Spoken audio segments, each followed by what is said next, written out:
Qui n'a pas déjà rêvé d'avoir un super assistant qui, à partir de simples notes enregistrées sur le téléphone, crée tes comptes rendus, prépare des brouillons d'email, enregistre des notes dans Obsidian ou Notion, ou directement crée les rendez-vous dans l'agenda, ou édite la comptabilité à partir des instructions données dans le vocal. Eh ben, c'est chose possible maintenant avec cette super automatisation que je vais te présenter dans cette vidéo. Et c'est juste bluffant parce que si tu n'aimes pas écrire à l'ordinateur ou si tu fais beaucoup de phrases, de fautes de frappe, ou si tu estimes être lent à la saisie, ou si tout simplement tu n'as pas le temps de saisir les comptes rendus de tes clients ou des interventions que tu fais, aussi encore, si l'audio, le vocal est ton canal favori pour communiquer et échanger, et bien alors vraiment, cette automatisation intelligente, elle est faite pour toi. Donc dans cette vidéo, je vais détailler comment elle fonctionne, quels sont ses bénéfices, quelle est la petite contrainte qu'elle implique, et puis on va détailler ensemble, bien sûr, tout le process d'exécution que je te montre à l'instant à l'écran. Et c'est juste bluffant, en fait. Mais vraiment, c'est un truc magnifique, des automatisations intelligentes, parce que les automatisations, ça date pas d'hier. En vérité, ça fait déjà une dizaine d'années que l'outil existe sur le marché. Et c'est Zapier, typiquement, qui a initié le phénomène, avec aussi IFTT. Mais sauf que là, ce qui change vraiment la donne, c'est ChatGPT au milieu, et l'intelligence artificielle de manière générale, qui va pouvoir maintenant, en fait, interpréter, analyser les données qu'on lui donne. Et donc, nous, informaticiens, on peut orienter les actions en fonction du contenu analysé. Alors qu'avant, on était vraiment régi par des données figées très strictes qu'on ne pouvait pas vraiment... on ne pouvait pas être flexible, en fait. Voilà, donc l'IA nous amène la flexibilité nécessaire dans ces automatisations. Et c'est bluffant, vraiment bluffant. Bienvenue à toi dans cette web-série sur les démonstrations d'automatisation intelligente. Bienvenue dans le podcast Mon Business à 200%, édité par Business Temple. Je suis moi-même le fondateur, David Levesque, depuis 2014. Et vraiment, c'est excitant. Je suis très, très agité là de pouvoir te présenter toutes ces automatisations. J'ai planifié beaucoup d'épisodes autour de l'IA, des automatisations, de comment on peut intégrer ça dans une entreprise où tu es tout seul à bosser, les TPE, les PME. C'est ce que je fais déjà moi au quotidien. Je le fais pour les entrepreneurs et je me suis dit, c'est l'heure de partager ça à mes requins bouddhistes.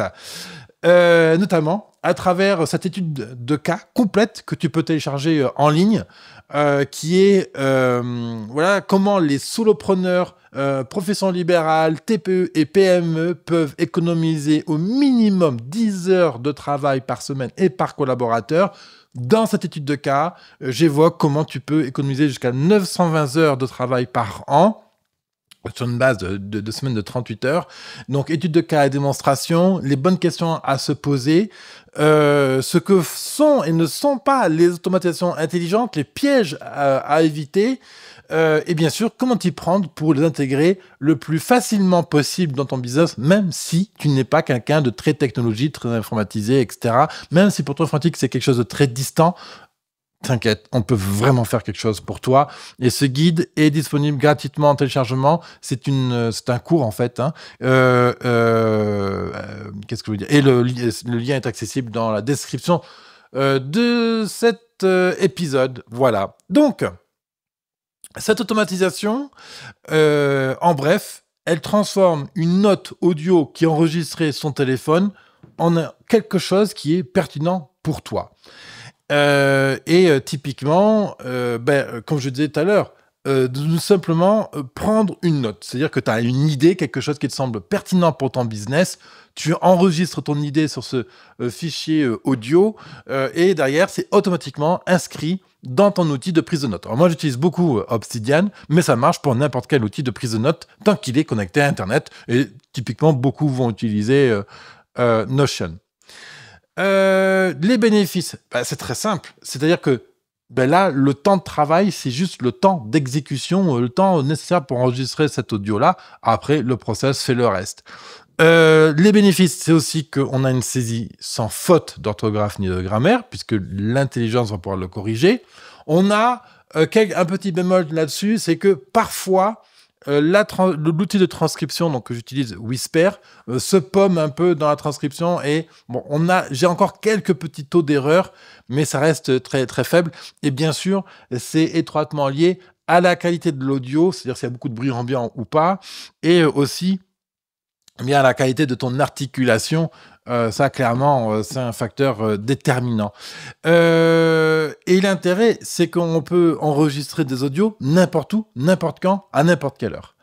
Et ça, c'est fantastique parce que souvent, on peut avoir besoin de faire un compte rendu pour un client, mais évidemment, tu n'as pas le temps de le faire, tu n'as pas le temps de te poser devant l'ordi, etc. Et je pense typiquement à l'entrepreneur que j'accompagne, Tony, qui est ostéopathe tissulaire sur Marseille, et typiquement, il enchaîne les soins à domicile, et puis entre les sessions, comme il est à domicile, il fait des trajets de voiture, et forcément, mécaniquement, il a beaucoup moins de temps pour aller se mettre devant l'ordi et faire une saisie. D'autant plus, il a horreur de faire la saisie. Il se dit lui-même long à écrire à l'ordinateur.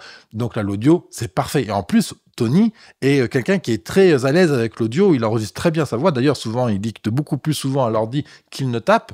Donc, tu vois, on a ce genre d'usage qui est là. Et l'autre intérêt, c'est que grâce à l'IA et au process que je vais détailler dans quelques minutes, tu peux justement trier automatiquement les fichiers audio et les classer en fonction de tes demandes. Alors, ce que je te propose, c'est d'aller chercher, démontrer, expliquer comment fonctionne ce process audio. Donc là, on est sur Make, parce que je travaille les automatisations avec Make. Et tout démarre donc d'un fichier audio qui arrive dans Dropbox ici. Alors, je ne vais pas tout te détailler en détail de cette automatisation parce que tu es entrepreneur. Ton taf à toi, c'est d'implémenter ce qui est pragmatique et ce qui fonctionne dans ton business. C'est pas de devenir informaticien et de comprendre tout ce qui se passe dans l'informatique. Si tu as des questions, pose-les-moi en commentaire, j'y répondrai volontiers. Donc, tout démarre d'un audio que j'enregistre sur iPhone avec l'application RecUp pour qu'elle arrive automatiquement dans Dropbox. Et de là, je prends le fichier et je fais la transcription. Je donne des instructions spécifiques pour transcrire et après, je vais analyser l'audio. L'audio, on va dire qu'il a une typologie, c'est-à-dire à quoi il va servir. Est-ce qu'il doit servir à créer un rendez-vous dans l'agenda? Est-ce qu'il doit servir à faire un compte rendu? Est-ce que c'est une note? Est-ce que c'est une idée? Est-ce que c'est une idée de podcast? Est-ce que c'est un mémo, etc. Et donc, toi, là, j'ai un prompt qui va venir analyser l'audio et qui va me sortir des informations spécifiques. Et notamment aussi suggérer un titre pour cette note audio. Et quand j'ai ça, eh bien, du coup, le système continue et va venir, en fonction de ce que c'est, demander de faire l'action. Et typiquement, la plus jolie, je trouve, c'est cette ligne-là qui consiste à prendre l'audio et à le transformer en un email pour Gmail. Et donc là, typiquement, à quoi ça ressemble? Je vais te faire une démonstration. Je vais sur mon téléphone avec mon application audio lancée. Nous sommes le 21 janvier 2025, et je vais commencer mon audio avec la date, le type d'audio que je suis en train d'enregistrer, et ensuite le dérouler. 21 janvier 2025, rédiger un email à destination de Pierre Jacques. Bonjour Jacques, merci pour les informations que tu m'as communiquées pour le salon de l'ostéopathe et du soin paramédical à Marseille pour mai 2025. Je suis intéressé pour participer. Par contre, je n'ai pas eu les informations tarifaires ni les modalités pour participer à cet événement. Est-ce que tu peux, par retour email, s'il te plaît, me donner les documentations nécessaires et utiles pour que je puisse prendre ma décision finale? Merci à toi Jacques, à très bientôt, bye. Voilà. Et à partir de là, quelques minutes plus tard, l'email va être enregistré dans Gmail donc en mode brouillon. L'email ne va pas être envoyé directement. Et là, tu pourras relire, éventuellement corriger quelque chose qui aurait pu être mal traduit, mal écrit, et terminer. Voilà. Alors, on peut aussi décider que l'email est directement envoyé, bien entendu. Ça, après, c'est au cas par cas, on en fait comme on a envie. Tu vois, par exemple, dans ce process, on a, qu'est-ce que je peux te montrer? Idée vidéo. Donc, c'est-à-dire que, pareil, on fait un audio. 21 janvier 2025, idée vidéo. Là, je sors d'un patient qui avait mal à l'épaule, qui faisait ci et ça, et je lui donnais tel conseil, tel conseil. On a fait telle chose, et maintenant, sa douleur à l'épaule a totalement disparu, et il peut de nouveau porter des charges, écrire des heures et tenir un stylo, un objet fin, sans avoir mal à l'épaule, etc., etc. L'audio est enregistré, il arrive dans le système. On a repéré que c'était une idée vidéo. Et bien sûr, alors je pourrais juste enregistrer la transcription dans une note pour Obsidian. Mais non, on fait mieux que ça. C'est-à-dire qu'on prend la transcription et je prépare le sujet de la vidéo. C'est-à-dire que je vais pouvoir aider Tony dans la structuration de son sujet. Par exemple, je vais lui dire, mon site web c'est ça, mon podcast c'est à tel endroit, regarde des sujets vidéo, etc. Propose-moi 4 titres accrocheurs selon telle structure. Propose-moi une introduction, des cliffhangers, des hooks, pour donner une envie irrésistible à mon auditeur d'écouter le podcast. Propose-moi les mots-clés SEO pertinents pour le sujet évoqué. Propose-moi un script vidéo pour une vidéo de 10 minutes, etc. Bref. Et ça, à partir de la transcription, en fait. Et donc, du coup, mon travail va être ainsi pré-mâché pour là, ici, le sujet vidéo. Et c'est là toute la force du système, parce que imagine tout ce que tu peux faire à partir d'une note audio. Littéralement, je peux dire, ajouter un élément à la compta. Ajoute les 250 € que je viens de dépenser là pour le boucher à la comptabilité de la chambre au table d'hôte. Ajoute un rendez-vous, par exemple. 21 janvier 2025, ajoute un rendez-vous. Programme un rendez-vous avec Martine le 25 février à 15h.